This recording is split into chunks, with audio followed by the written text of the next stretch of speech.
nakipag-break na ako sa kanya. Pare, sinubukan ko naman eh.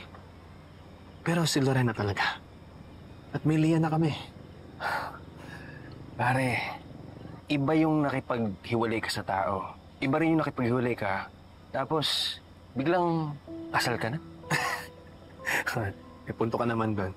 Pero pare, tinapos ko naman yung sa amin ni Ronnie bago ko pinakasalan si Lorena.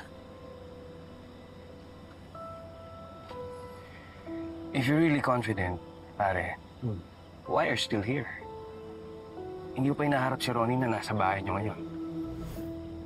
Pare, dahil alam ko hindi naman basta hiwalay yun para kay Ronnie yung pakikipag-break ko sa kanya. Lalo niya pagpapakasal ko kay Lorena. Para sa kanya, masasira yung buong mundo niya. Basta pare kung nagawa mong masira yung buhay ni Ronnie, I just hope kaya mo rin ito ayusin.